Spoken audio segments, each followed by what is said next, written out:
So today we are walking through a 12 energy center system. Most people are familiar with the 7 chakras. However, ancient systems globally had 9 and 12 center systems.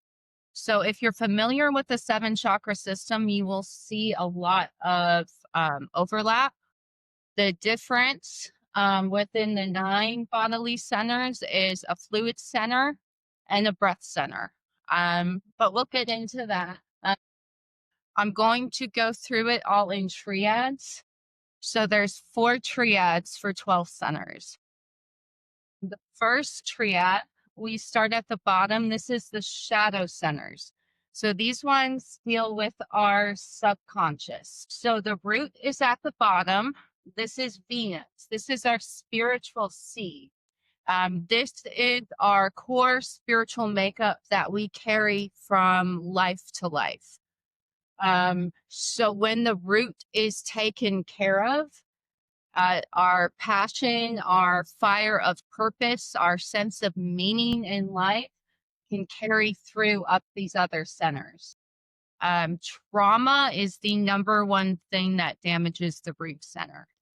If a person has experienced trauma, most likely they'll struggle to balance any of these other centers because the root is damaged. But that's not a death sentence. There is ways of recovery. Getting in touch with your grounding, getting in touch with your core spiritual self. Netism has a process that is similar to the shamanic journey, where you can go in a meditative state and meet that piece of yourself that is still constantly reliving the trauma. So once the root is established, we can move into the reproductive center.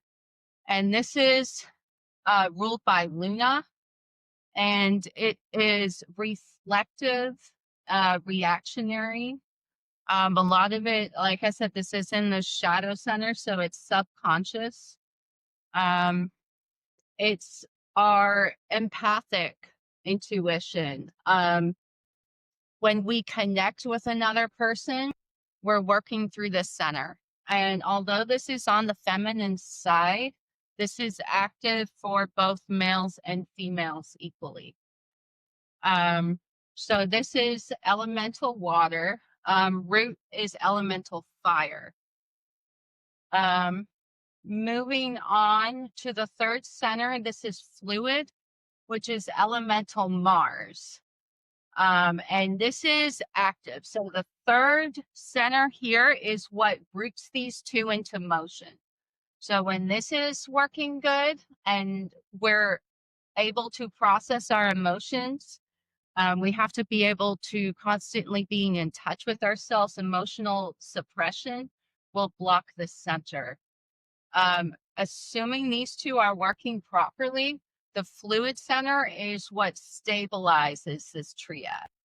And the fluid center is our sense of openness of perception. An imbalance would be either stubbornness or someone who is unable to commit. So if somebody's like floating around, they've got 10,000 different things that they like to try, and they can start a hobby, but they can master none. That is an overactivity in the fluid center. Sounds like me. Yeah, so a lot of people experience that, but I'm sure we've all met someone who is stubborn, stuck in their ways, wants to remain like 20 years behind the times. They can't see anything any other way. Everything's very black and white. That would be an underactivity in the fluid center. Does anybody have any questions regarding this first triad? Question. Yes, Tart. I know you mentioned how trauma can affect can make it unstable. In addition to trauma, with someone's when the time and place that someone was born, is that affected at all? What do you mean by that? Can you explain? I see what you're saying, like astrology sign. So no. Um, so if you're thinking I'm associated with a Capricorn, so I'm associated with Saturn, so my mental center might be stronger. Maybe, however, you have to work through every single center individually. Nobody can skip a center, and just because you're by some astrological sign, um, you still have to do the same amount of work as I would say everybody else. Oh, Life no, has a I didn't way. mean that. Yeah, I I I just mean, like, does someone's sign, make things, uh, more unstable or more stable? Like, in terms like, there's not no one's the same, I'm sure, 'cause their souls are different, but in addition to their soul, does their sign affect, uh, transitions into different aspects of it? it might. Um, a lot of these work with personality, psychological, spiritual, emotional, and even physical ailments. So I'm not sure how it ties into astrological signs. Just kind of thinking about like my own personal astrology when you mentioned the sphere that has the symbol for Mars in it and being kind of like stubborn or very active in like starting new projects or new hobbies, but then kind of like moving on really quickly and not really like mastering or sitting in any one at any one time. I have my moon is in Aries and I also have Mars in Aries. So a lot of that like very martial energy. Mars is both creative and destructive. So I think astrology has a good way of tying Mars into being destructive, but balanced, it's creative. And we also have to remember that everything, destruction has to preface creation. We have to have the building blocks, tear down the old structures to rebuild something new. So Mars is a healthy sphere. It's just a matter of balancing it so it's not so black and white. The idea that somebody can get too focused on any of these energy centers and blocked in that energy center by being focused on it, that comes to us right from the Vedas, right from the core of Hinduism. Um, it also is reflected in the modern world. There's a modern psychological theory called Maslow's hierarchy of needs that talks about the fact that if you're not getting a good meal and you're not getting good clothes that you can wear to protect you from the elements, you can't do anything intellectually because you're focused on meeting those base needs. And so that's still reflected in our modern thought. Yeah, that idea is still reflected in our modern thought. Yeah, 100%. The root, if you suffer from having a sense of security in the world, and you go and try to balance, do meditations in the mental center, you're going to struggle. You may still be able to get through, but you're going to struggle with this and all of these things tied in with that. Does anybody have any more questions before we move on to the physical triad? So it's just good to give your like you want to focus on all of them equally. You don't want to focus on one more than the other, otherwise you'll be out of balance, right? Correct. Yes, balance with everything. And you can't skip a center. You can't, there's no spiritual bypassing allowed where, you think you've got it on that. You probably don't. And if you want to skip something, it's probably exactly the thing that you need to go over. So, if we move on to the physical centers, we go to the solar plexus, which is governed by Mercury. This is both our energy storehouse for our physical energy, our digestion, our spiritual energy, our life force. And it also houses our will, like willpower. So if these centers are balanced, you've got a good, strong purpose.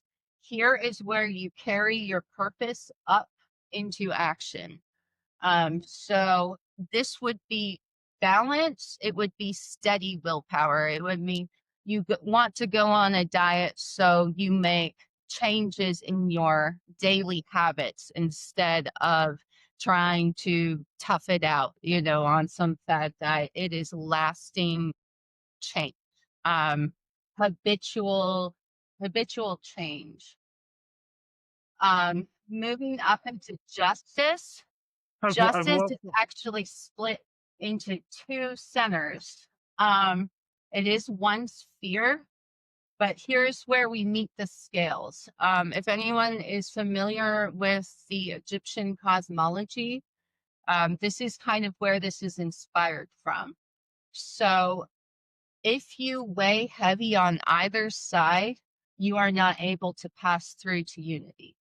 So on one side is the salt. This is our guilt.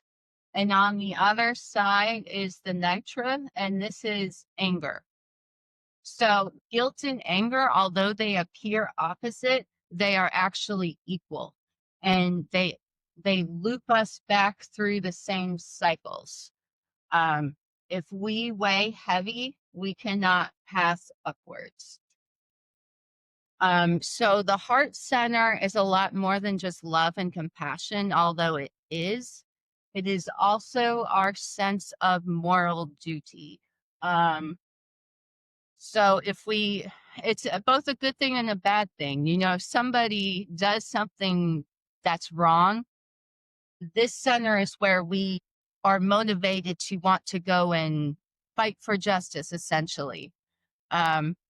It's as good or as bad as the person who is originating it.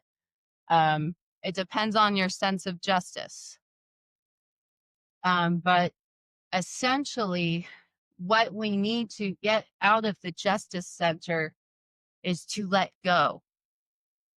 Because when we hang on to anger, especially after death, or we hang on to guilt, which is really just anger with ourselves, we cannot ascend. We remain bound to the material planes. So moving on to the throat center, which is the last of the physical triad, this is unity.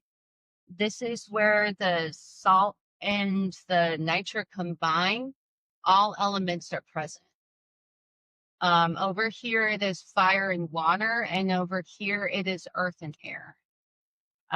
This is where everything combines, and this is the center of physical manifestation into the world. So within the Egyptian cosmology, first was Atum, and then Heka was the vibration that sent the consciousness of Atum into manifestation, towards manifestation. The throat is the gateway of manifestation on the physical planes. However, when we are caught up within our pursuits of justice, this gets all tangled up.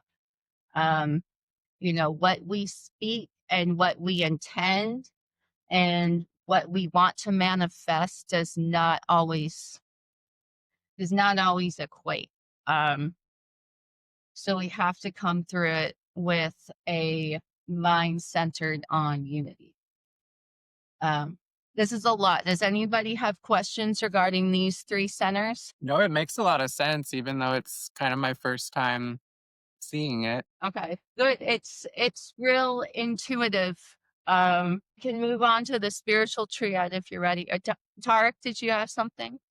I was muted. I'm sorry. Oh no, I was just scratching my head. But No, I hate them. I was going to talk about the fact that I've lost 125 pounds in the last 8 years since I retired.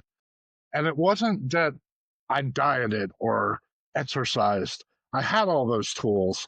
I didn't jump on a diet. I just listened and admitted I needed to use those tools and pick them up chose to pick them up, chose to pick up diet, chose to pick up exercise.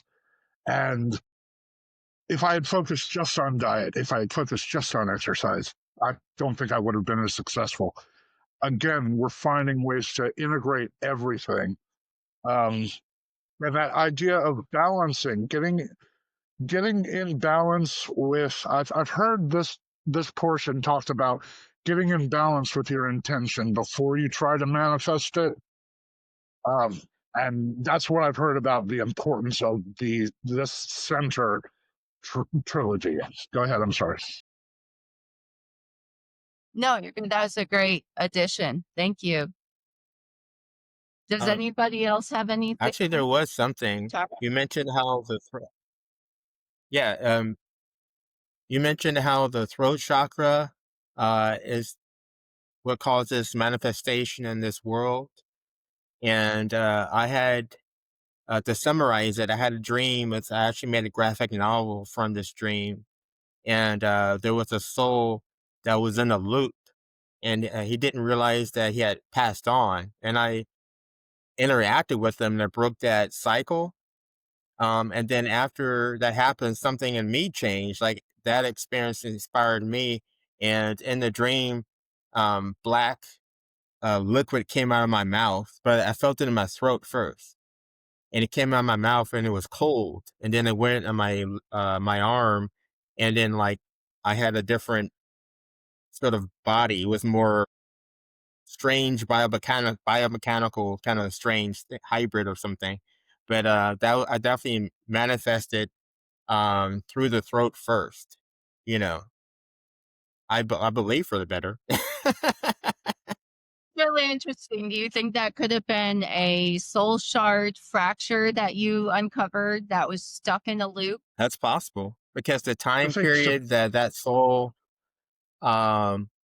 represented was a time period that I have a fragment of memory from past life.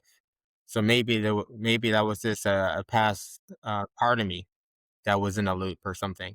That's very possible. That's great. That's interesting. Thank you for sharing. I want to touch Oh, I back appreciate. on the. I want to touch. Sorry, Terry. I want to touch back on the anger and the guilt. Because those are two big things that people don't realize that really keep you down, and they are two kind of very different things, although they are similar. I know that I've let a lot of stuff go in my past and trauma, and I've done so much better just being at peace with everything. It weighs you down on either side. You think that it's really different. It's either anger directed outwards or anger directed inwards. Because Oh, I yeah. know struggled with a lot of things. I used to do stupid shit. I was an alcoholic for many, many years. So I've got a lot of guilt with my past, but it's nothing other than anger. It's the same emotion. The things I've heard in Kabbalistic teachings is that it's not just anger, it's also fear, because fear translates into anger in the human mind and the human spirit very easily. This racial hatred, things like that, come from fear, come from not knowing what the outsider does differently from you. And if you're a more passive person, it doesn't represent as anger, it represents more as fear, and that's something to watch for. The throat thing here, if again we go back to Kabbalistic roots, is the metronon, is the voice of God. God is with the word, and the word is God, but it doesn't do anything until God makes his manifests his stuff vocally, and the voice of God, the metronon, is this place on the tree of life. This is what connects. Well, I'm getting ahead of myself because the breath is what connects the physical. But this is the gateway between the physical, the culmination of the physical, and the gateway for both this and this to manifest physically. Yeah, a lot of people who studied Kabbalism, Crowley, people like that, come through it through angel speak and the angels that are associated with each of these. But you can translate this into chakras. You can translate this into Taoist energy centers. It's represented in most of the world's major religions. Yeah, I agree. Does anybody else have anything to add about the physical centers? I'm also kind of seeing as we go through, like, is there a correlation vertically between all three rows too? Because I'm noticing with like the Mars and the anger, and then Absolutely. So this is the feminine side. This is the emotional. This is the masculine side. This is the active. And then in between it is balance. The root is balance, the solar plexus, and so on up is. okay. And this is emotional. This is our emotional seed. And when we get up to the breath, we will see that it is our intent, our higher emotional center. Okay, so I'm going. Can you close that door, please? I'm going to. Does anybody have any questions? Okay. Yeah. So the next triad is the spiritual centers. So these are. We'll start with the breath center. It is related to Jupiter and intent. So when we go in meditation and we use our breath, this is our gateway to the spiritual planes. Jupiter is represented as a hall of possibilities, and the possibilities are shaped by our intent. Within Netism, intent is a very powerful seed within the net. So the same action performed with a good intent, like a gift given because you love the person and you want to give it, versus a gift given out of, I don't know, resentment or feeling of duty. It's two completely different things within the net. How it's going to be used by the person, how it's going to be responded. And when we set forth in life and we interact with people, intent shapes how future outcomes will go. If we go through life passively, not really engaged, we're not going to have a lot of interaction. If we go through life with presence instead of, focus on the future or focus on the path, then we have a lot more power in shaping manifestation through the net. The next center is the mental center. This is governed by Saturn. And like I said, down here with the Mars, this is the higher center of this.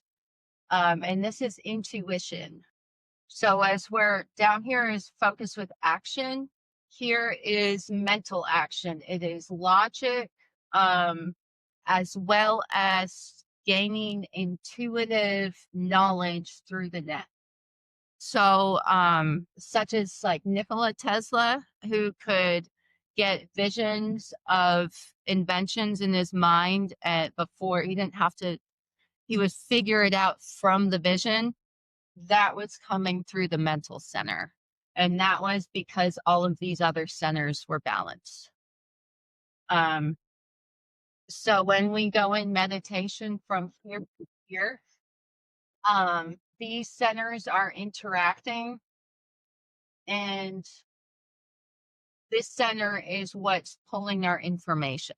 And then the crown center, this is inspiration. So if you're a musician and you're playing your instrument and the music is coming through you, that's coming from the crown center. I get it when I'm writing. Any artist knows the flow state, that's coming from the crown center. And that's coming from this is internal, and this is linked to the greater net. more so than this. So does anybody have any questions regarding the spiritual triad? I do. Yes. Very lucid dreams. I literally I swear I go into another soul shard of me somewhere else. I can fly, hover, change directions, talk. I'm very aware in my dreams. Do you think that because some of my chakras might be completely balanced that I'm able to do this? I would say it's just where you're at in your spiritual journey. It's not necessarily, I think that getting your centers more balanced would give you a lot more abilities than you have now. Say right now your dreams are pretty chaotic. If you start balancing these centers and doing a lot of the work, it will come through a lot less balance. What you're talking about right here is in the Netic Center. And that's where we reach into our soul shards. Sure. How high up you can see. Yeah, it's up here. These are the bodily centers, and then the cosmic triad links us to our soul shards. So if you're wandering around on other timelines, we will get to that in a minute. Does anybody have any other questions regarding the spiritual triad? Something to keep in mind is that each of these energy centers, just like the chakras, just like everything that reflects it in other religions, each of these energy centers, if you come to equilibrium with them, gives you some sort of bonus in your life. But each of them also represents a trap that you can get stuck and mired in. I put in the chat one of the poems I wrote about calling the corners for ritual work, and it talks about in each of the directions, because a lot of these represent directions as well. There are directional correspondences here. Each of the directions, when you call the corners, has its own mire that you can get trapped in, and so you have to keep an eye on that when you're doing your ritual work. So you notice how this right here, I left this disconnected. That is because once we reach this state of unity, we kind of have to forget all of this. All of the battles that we fought over here, in justice to pass through to unity and balancing our root with our emotions and following it through to action. We have to let all of this mess just go so that we can get access to these other realms, these other states of consciousness, because this just gets in the way. Any other questions? Would Tara? it be okay, uh, Nora, would it be okay if it's okay, Craig, could you read your poem? So because I don't know if the audience can see it when there is Yes, audience. please. Would that be okay? Absolutely. So while we're waiting for Craig, does anybody have any other questions? I was muted that whole time, wasn't I? That's awesome. Oh, were Oh, you reciting You were it? muted? I thought you were looking for it. I Oh was my, I rocking it, didn't. man. Okay, so I don't have it open. I'm reading it out of chat. Sister Air, hear our call. Guard the circle around us all. Bless our ritual with a tender breeze, but tempt us not with frivolity. Brother Fire, hear our call. Guard this circle around us all. Bless our ritual with healing heat, but tempt us not with the flames of hate.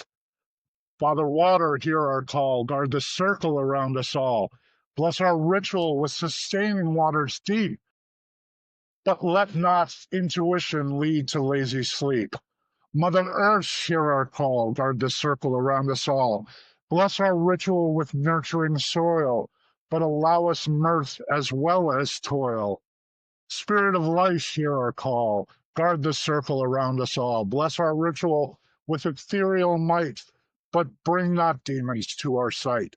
So each of these energy centers, if you come to equilibrium with them, will enhance your life. But each of them represents quicksand that you can get stuck in. each of them has a hyper focus that you can get lost down that rabbit hole in. So that's just something to keep in mind. 100%. Overactivity in any one of these centers will unbalance the entire thing. Same with underactivity. And if it's all knotted up and energy isn't flowing, then the whole system doesn't work. That's why you have to start from the bottom and work your way through each one, because they have to all be balanced. Any other questions? If anybody wants to copy and paste the poem, feel free. It's out there for the universe. Thank you. Okay, if you Yeah, it was guys are ready, beautiful. I can move up to the top. So the last triad is the cosmic triad. And these are the ones that connect us to the greater net. So the Netic Center is the ones that connect us to our soul shards. So our soul shards are other pieces of our spirit. When a shard, or when a soul enters the cycles, it fractures. It splits into a bunch of pieces in the strings, and it slowly regains pieces. So within our cycle, we've got a bunch of parallel spirits living in parallel dimensions, other worlds, all across the multiverse within the Netic Center. A lot of people who die and have near-death experiences report seeing alternate timelines.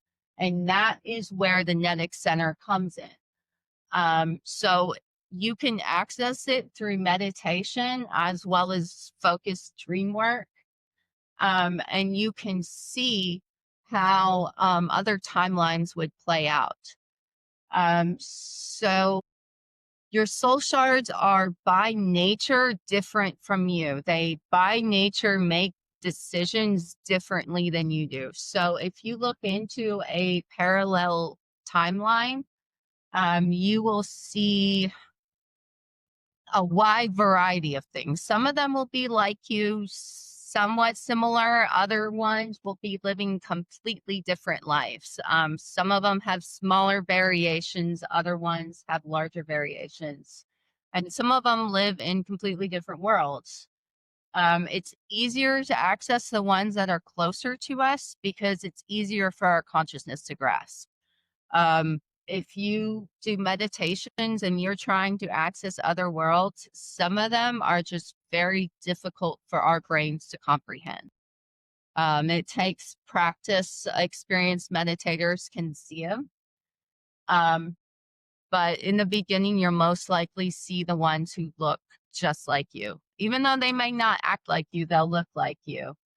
The Netum Center, remember when I was talking about the root about going on shamanic journeys and soul shard retrieval? The Netum Center is the center for that. So once you've mastered these centers and you're able to meditate and pass to see these other shards, you can go on a shamanic journey. And within that, you connect to these other shards and you speak to them. And if they're stuck and they're caught in a loop, say you died a traumatic death in a past life, you very likely still have a spirit shard who's caught cycling in a loop, reliving the event constantly. Trauma fractures us. That's why in the root, if we fracture, we have to go and find that broken part of us. Because if you have PTSD and you keep getting is that you can't control, likely that's because a part of your spirit is still calling out. If you are kind of disconnected from the event, that's a really good sign that you're fractured. There's this underlying anxiety for you all this time. That's because you're fractured. So the Netum Center reignites us, and every fracture that we bring home is a piece of our spirit that's no longer in pain. So, if you have these images in dreams, or if you have this underlying anxiety or flashbacks of just spontaneous past life memories, sometimes people have those. That's a good sign that you need to go into the center and heal a broken part of yourself. There's something that's calling out. And then Zeru is the 12th center. Zero is the center of the Taurus. It is where all energy eventually culminates. It is unmanifest, unbridled potential. Everything that lies within zero is equal. That everything is there, so nothing is expressed. The state of the universe before the Big Bang, that was zero. This toroidal structure, this is the structure of our atoms. This is the structure of our spirits. This is the structure of the universe. This is the structure of magnetism.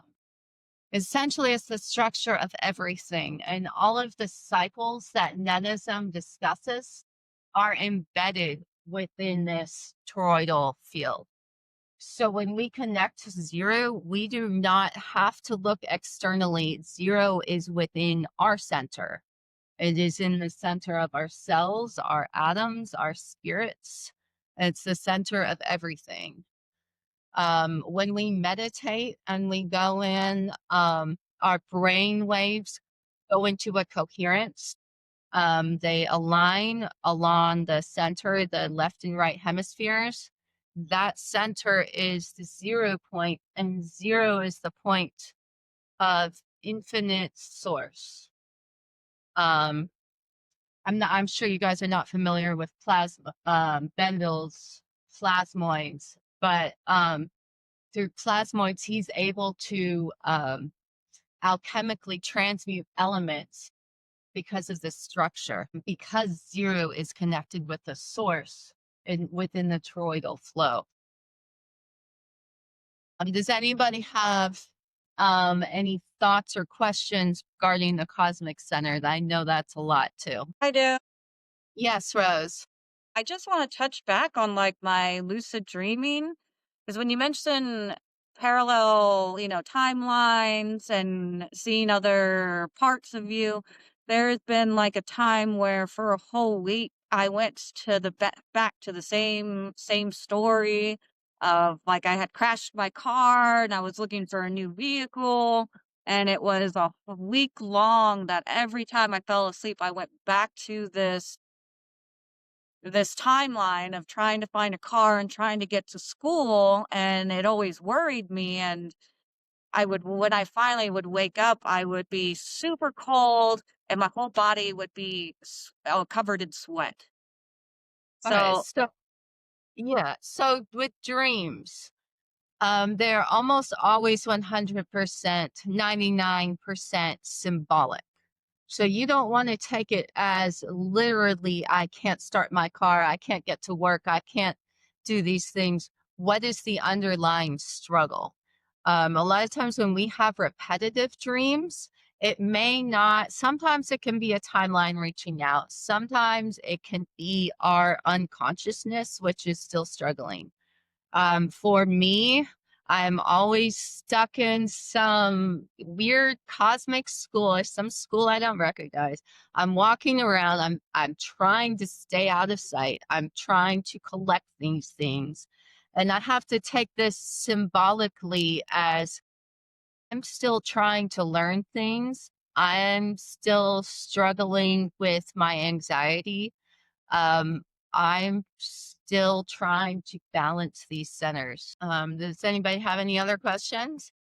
Well, I just wanted to sort of like add something that sort of correlates to what Rose we were talking about. Like, I have what's sort of strange. I've had dreams that, like through dreams, I've seen other timelines of myself or alternate reality versions of myself. But I've also been awake and still had visions, like as if I was watching TV, but I'm totally awake. I'm just in a very calm state, on a meditative state, and the sound, it cuts on very abruptly. And one of them was scary. One of them I was actually in prison, and that was very realistic, very terrifying. Another one, it was the Great Depression, and I was trying to find a job, but it was like no jobs around. Everyone was like fighting literally for the same job. So there was like definitely like these glimpses, and I know trauma, as you mentioned, Nora, trauma sometimes can linger in certain aspects, and I think I'm sure I had more past lives than the ones I've seen, but the ones that stand out to me the most are the ones that are most traumatic, unfortunately. But I do have aspirations to venture out and just see the full array of them that hopefully are more positive. The traumatic ones always leave the largest imprint on the net. I know you said that you have a past life within the Great Depression. So I would say it's a high probability that you've got a shard of yourself somewhere, some fractured spirit that's still walking those timelines. So when you're dreaming within these parallel timelines or past lives, you're definitely traveling within the Netic Center, um, viewing those timelines. A lot of times our dreams are, I mean, when I'm in these places in my dreams, I could have been in these other worlds. They're memories that are blended with our subconscious. Well, sometimes I have dreams and I like fall asleep in the dream and then I wake up in the dream and I think that I'm actually waking up in real life because I'm waking up from my bed and it happens quite a lot. And then in the dream, I can't tell if it's real or if it's a dream because it feels so real because I have so much. I'm able to do so much. I can walk where I want to walk, talk how I want to talk, move. I've got a question. Are you going through your life as you're living it now? Huh? When you're dreaming, are you going through your life as you're living it now, or is it in a weird alternate realm? It's kind of because, like, my grandparents are sometimes in my dreams, my sister, my mom, my dad. Sometimes I wake up at my dad's house or my grandparents' house. Most of the time I wake up in my house, but I'd it's say, all yeah, sorry. I would say if it's happening like within this world, you could just be astral projecting. And that could just be a practice of realizing that you are astral projecting and that you have abilities that you normally don't have when you're walking around. yeah, it's super weird. I haven't had these my whole life, so it's a pretty recent thing. Well, It's I interesting. think that's a really good sign, and that if you do just a little bit of work, with focusing it, going to dreams, setting intentions, that you could see some really good results. Do you keep a dream journal? One, and I haven't written in it, so I need to do the work. I know it feels like homework, but if you immediately try to wake up and write down your dreams, your powers in lucid dreaming, your abilities in lucid dreaming, it's like lifting weights. Think of it like weights, yeah. Writing in your journal is the weightlifting. It gives your spirit the tools that you can then take into your dreams. Okay, It is okay. right. Yes, it's the physical act of writing it down that tells your brain that this is important. So even if you don't remember anything, writing it down, like say you pick up your phone and you've got a notes on your phone, no dream recalled, that's telling your brain next time you go to sleep that dreams are important to recall. And always, like Craig said, laying down, when you sit up, it shifts the oxygen in your body, it gets your blood flowing, and your memory and your brain, they've done this with neurological studies. It goes away. You can try to remember it, it goes away real fast. After 5 minutes, it's real hard to recall a dream. So writing it Absolutely. down is important. One of the things I wanted to say about these top energy centers, I'm always interested in the crossroads of modern thought and ancient occult thought.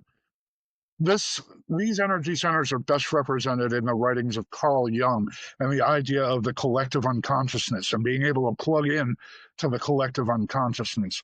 When we talk about parting the veil and being able to look at other worlds and other timelines and other things like that, it's all tools that we have to develop along the way.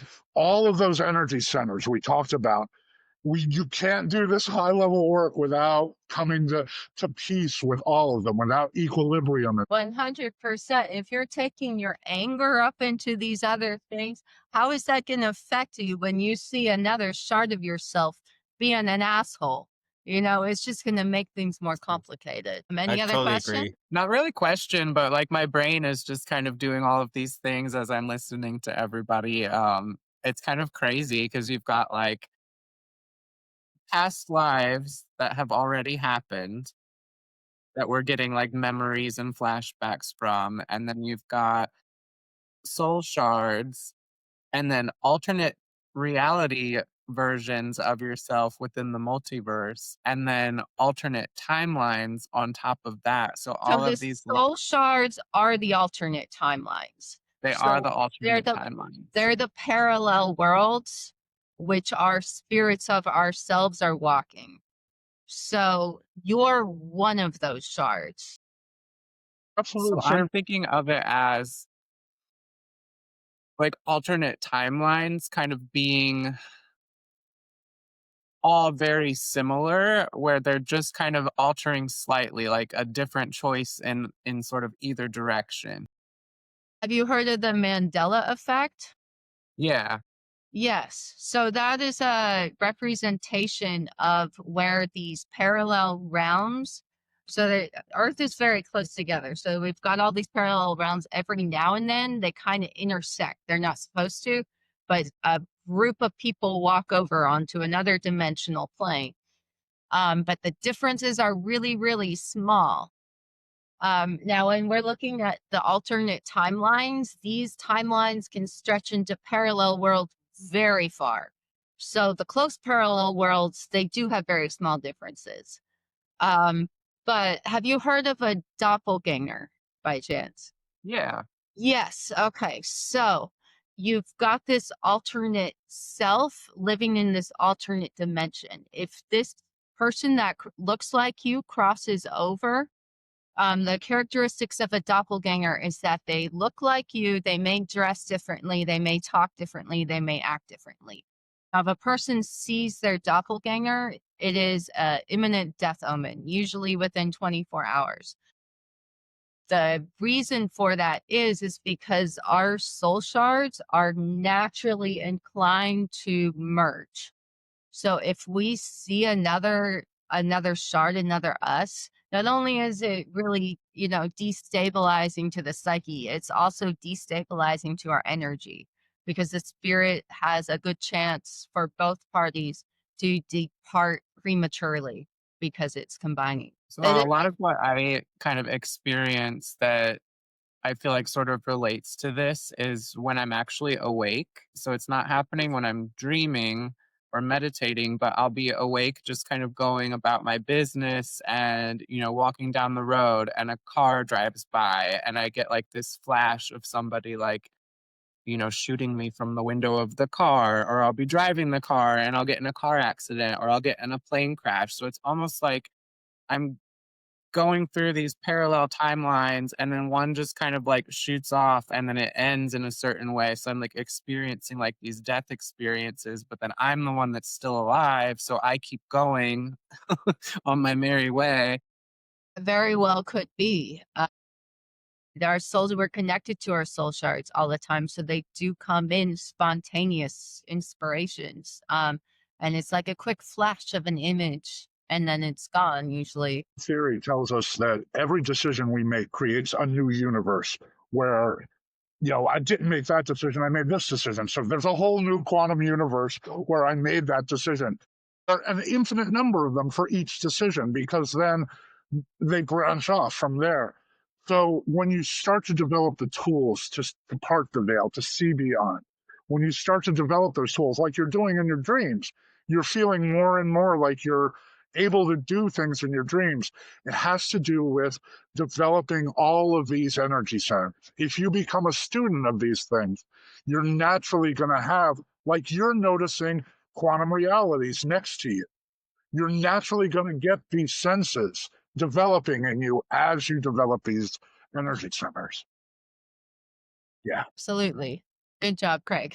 I just wanted to sort of fortify, compliment one of the things you said, Nora, about like the closer you get to alternate timelines that are similar, the more you see like the similarities. Like I have seen, like I said, those more traumatic versions, but I have seen little glimpses or the ones that are very similar, like slight differences. Like I look the same.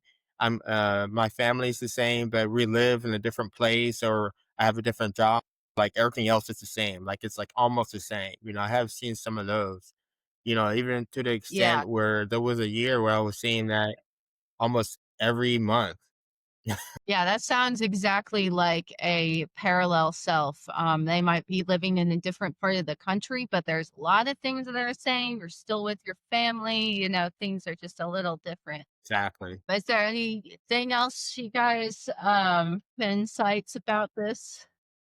I am going to have a book coming out called Cosmic Alchemy that delves into each one of these centers in depth as far as steps, characteristics of imbalances and steps towards balancing them all. It can seem a little complicated, but it becomes simple once you start working it. Awesome.